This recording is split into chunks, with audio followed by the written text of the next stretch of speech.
There is nothing as powerful as a changed mind. You can change your hair, your clothing, your address, your residence. But if you don't change your mind, the same experience will perpetuate itself over and over again, because everything outwardly changed, but nothing inwardly changed. You know, nothing happens unless you change. So change is not our enemy, it's our friend. There's a season that you may go through a difficult period, but that is to wake up your ability to change. You cannot become what you were born to be unless you are not willing to change into something you are not. This is why change is so important. I like what it says here.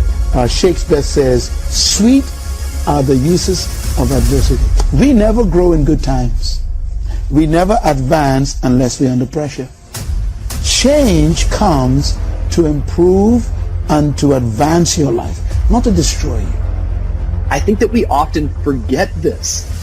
And we're going to face hardships. We can't avoid pain. We can't avoid trouble. All we can do is prepare our mindset so that we don't get overwhelmed by our circumstances.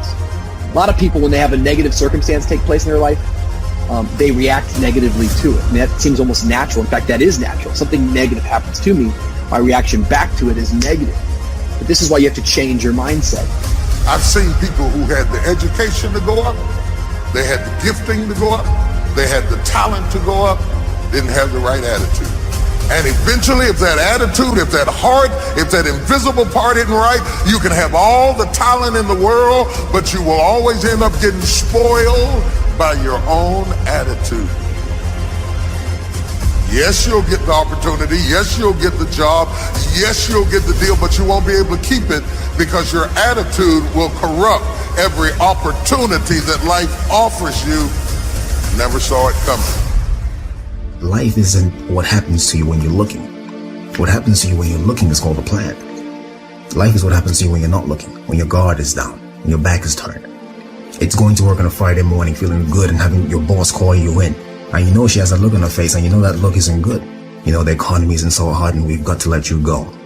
And all you can think about are those 3 kids you have at home. You know, life is coming home from work and finding that note on the kitchen table saying, hey, I can't do this anymore. I'm sorry, I love you, but I've got to go. And you're frustrated and you're betrayed and you're furious and you're angry, but all you want to do is hold them again. All you want to do is hear those words whispered in your ear, I love you again. No, that's life. How do you handle that? How do you deal with that, those sort of situations? You see, it's been said 100 times and I'll say it again. You've got to go through it. That's all it is. You've got to go through it. And going through it is not a function of just being courageous. It's not a function of just saying, well, I'm going to close my eyes and see what happens next. It's not that. It's really a function of 3 things. It's a beginning, it's a middle, and an end. And before you go through it, there's a choice. You make a choice to say, well, I'm either going to stay here or I'm going to be over there someday, somehow. It's a choice. So going through it and thinking about these 3 steps, beginning, middle, and end, you know, you can really save yourself a lot of trouble and you can discover something more about yourself. It's called life and it's not personal. Stuff's going to happen. And if you make it to the 40-yard line, if you can make it to age 40, between 40 and 60, it begins to intensify. All kind of things happen. Between 40 and 60, my mother was diagnosed with breast cancer and finally died. Between 40 and 60, I was diagnosed with prostate cancer. Between 40 and 60, I went through a divorce from someone that I loved very much. Between 40 and 60, had a nationally syndicated talk show, highest rated, fastest canceled talk show in the history of television. Between 40 and 60, oh, life put a whooping on me. It ain't personal. It's called life. You know, I was homeless, man. I mean, you know, you're in a position where you're going, I got nowhere to go except up. I might as well keep hustling. I was in comedy. I just wasn't making nothing. All the money I was making, I was sending back home to my wife and kids. That didn't last long. She got tired of that real fast. But I couldn't go back to Cleveland because I wouldn't have enough money to drive back down south to perform.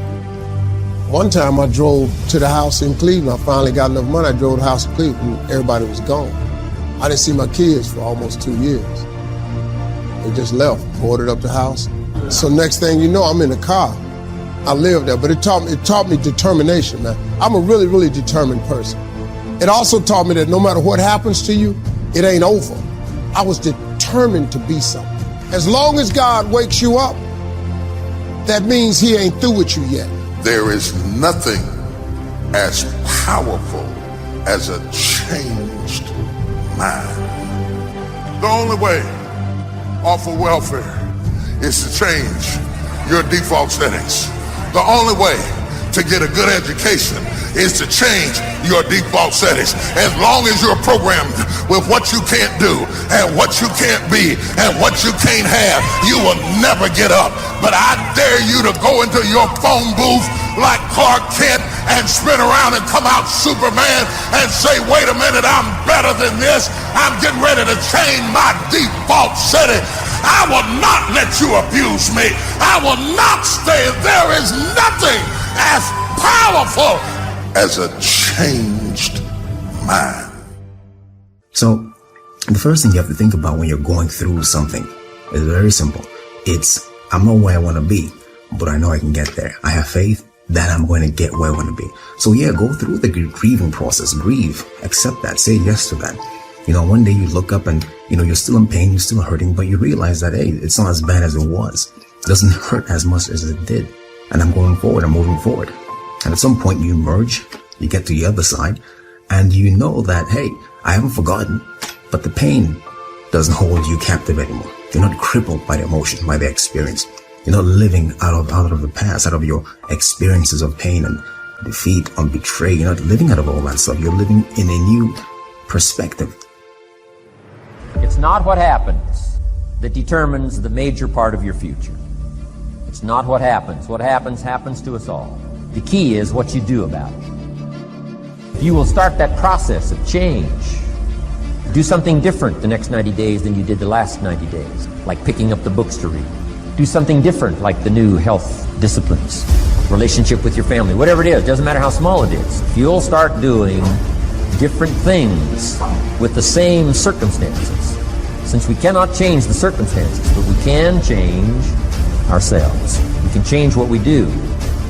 Anytime you go through something, there's a fight. It's either a spiritual fight, an emotional fight, a physical fight. There's some sort of a fight. But the key to the whole thing of this fight is that the form is in the fight. That's the only thing you should take away from here today. The form is in the fight. What does that mean? It means that you don't get to become this interesting, dynamic, creative, courageous woman, amazing man, without going through something. Right? That's where the form is. The people who are formed are the people who you see them and they stand out to you. Because you know there's something about them, they figured something out about life. They're attractive to you, they're interesting to you. These people have form because they've gone through something. You know, so don't run away from the fight. Meaning, go through it. Don't be afraid to go through it. Get through it, because at the end of getting through it, I guarantee you there's at least one thing you discover about yourself. You discover that there's a version of you haven't discovered yet. You don't even know exists yet. It's not that you might not mess up and do what you used to do. It's just that it's no longer your normal. And when it's no longer your normal, you will never go back to it like it used to have you. Because the moment you get out of the situation, you change back into who you're supposed to be. Y'all don't hear what I'm saying to you. Both the pig and the sheep can fall into the same mud, but the difference is in the default. The pig is defaulted to lack the mud. The sheep has a default that says, I don't belong in this mess. I might be in this mess, but I don't belong. I don't have to tell you things are bad. Everybody knows things are bad. It's a depression. Everybody's out of work or scared of losing their job. The dollar buys a nickel's worth. We know the air is unfit to breathe and our food is unfit to eat. We sit watching our TVs while some local newscaster tells us that today we had 15 homicides and 63 violent crimes, as if that's the way it's supposed to be. We know things are bad, worse than bad.